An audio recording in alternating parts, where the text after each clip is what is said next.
ऐसे हैं जो हमारे जीवन में बहुत बड़ा बदलाव ला सकते थे, लेकिन कुछ कारणवश वो आविष्कार गुम हो गए। आज मैं आपको ऐसे ही आविष्कारों के बारे में बताऊंगा जो अब लुप्त हो चुके हैं। नंबर 1 पर है स्लूट डिजिटल कोडिंग सिस्टम। जब आप स्मार्टफोन खरीदते हैं तो एक चीज आप जरूर ध्यान देते हैं कि इसकी इंटरनल मेमोरी कितनी है और कितना ये एक्सटर्नल मेमोरी सपोर्ट करता है। मेमोरी चाहे आपको कितनी भी ज्यादा मिल जाए लेकिन कम पड़ ही जाती है। क्या हो अगर आपके पास 2 GB इंटरनल मेमोरी वाला फोन हो और आपका फोन सिर्फ 2 GB एक्सटर्नल मेमोरी सपोर्ट करता हो, लेकिन इसके बावजूद अगर आप 128 GB इंटरनल मेमोरी वाले फोन से भी ज्यादा अगर डेटा सेव कर पाए तो कैसा हो। जैन स्लूट ने कुछ ऐसा ही आविष्कार किया था। जैन स्लूट एक डच इलेक्ट्रॉनिक टेक्नीशियन थे। उन्होंने एक ऐसा डेटा कंप्रेशन टेक्निक बनाया था जिससे कि एक पूरी हॉलीवुड मूवी सिर्फ 8 KB में कंप्रेस की जा सकती थी और इसे उन्होंने नाम दिया था स्लूट डिजिटल कोडिंग सिस्टम। उन्होंने इस तकनीक का प्रदर्शन फिलिप्स कंपनी के एग्जीक्यूटिव के सामने किया था, जिसमें उन्होंने सिर्फ 64 KB के चिप से 8 मूवी एक के बाद एक चलाकर दिखाई। लेकिन इससे पहले कि इस तकनीक का source code Jan Sloot Philips company को सौंप पाते, 11 सितंबर 1999 को रहस्यमय तरीके से उनकी मौत हो गई। उनके मरने के बाद जिस फ्लॉपी ड्राइव में उन्होंने अपना सोर्स कोड सेव किया था वो भी रहस्यमय तरीके से गायब हो गया। कई महीने खोजने के बाद भी वो फ्लॉपी ड्राइव कहीं नहीं मिला। नंबर 2 पे है स्टारलाइट। केमिस्ट मॉरिस वार्ड ने 1970 और 1980 के दौरान एक ऐसा पदार्थ आविष्कार किया था जो बहुत ही ऊंचे तापमान को झेल सकता था। इस पदार्थ का नाम उन्होंने स्टारलाइट रखा था। एक TV show science and technology show के दौरान उन्होंने इस पदार्थ का प्रदर्शन भी किया था। कहा जाता है कि ये पदार्थ 10,000 डिग्री से भी ऊंचा तापमान सह सकता है और यहाँ तक कि ये न्यूक्लियर ब्लास्ट का तापमान भी सह सकता था। एक एक्सपेरिमेंट में उन्होंने दर्शाया था कि अगर अंडे को स्टारलाइट से ढक दिया जाए और इसे आग में फेंक दिया जाए तो भी अंडा सुरक्षित रहेगा। नासा ने भी इस पदार्थ में रुचि दिखाई थी, लेकिन मिस्टर वार्ड ने इस पदार्थ के निर्माण का तरीका कभी किसी को नहीं बताया और इस पदार्थ का निर्माण का तरीका उनके मौत के साथ ही लुप्त हो गया। नंबर 3 पर है डेथ रे। निकोला टेस्ला अपने जमाने के महानतम वैज्ञानिकों में से एक थे। उनके आविष्कार अपने समय से कहीं आगे थे। उन्होंने कई आविष्कार ऐसे किए जो आज भी मानव जाति के काम आ रहे हैं और उनके कई आविष्कार ऐसे थे जो उनके साथ ही लुप्त हो गए या फिर दबा दिए गए।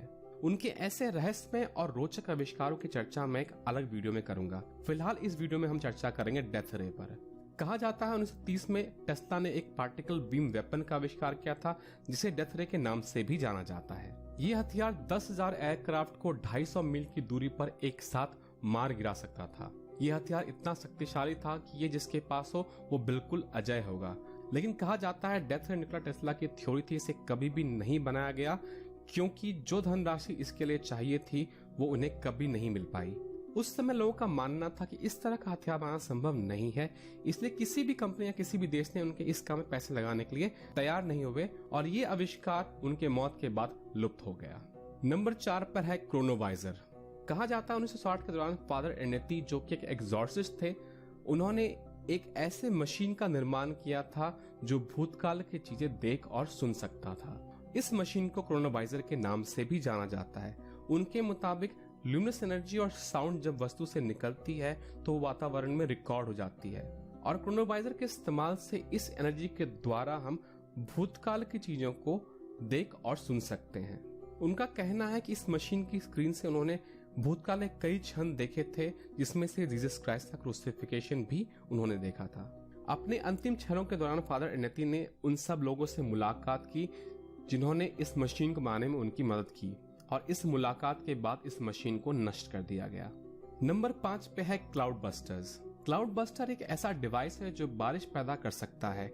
इसका निर्माण एक ऑस्ट्रियन साइकोएनालिस्ट विल्हेल्म रीक ने किया था।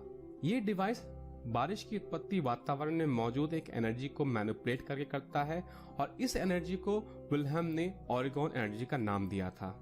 1953 में उन्होंने मेन के 2 किसानों के कहने पे इस मशीन का प्रयोग किया और अज्ञात स्रोतों के मुताबिक 6 जुलाई 1953 को विल्हेल्म ने सुबह क्लाउड बस्टर का इस्तेमाल किया और शाम तक बारिश होनी शुरू हो गई। लेकिन कुछ लोगों का कहना है कि मौसम 6 जुलाई की रात से ही बदलना शुरू हो गया था। 1953 के बाद उन्होंने ये एक्सपेरिमेंट दोबारा कभी नहीं किया क्योंकि FDA ने उन्हें उनके अन्य आविष्कारों और क्लाउड बस्टर में फ्रॉड करने के जुर्म में गिरफ्तार कर लिया और उनकी मौत जेल में ही हार्ट फेलियर से हो गई। कई लोगों का मानना है कि डॉक्टर विल्हेम की इस आविष्कार से अनाज की पैदावार बढ़ जाती और दुनिया में भूख की समस्या हमेशा के लिए समाप्त हो जाती।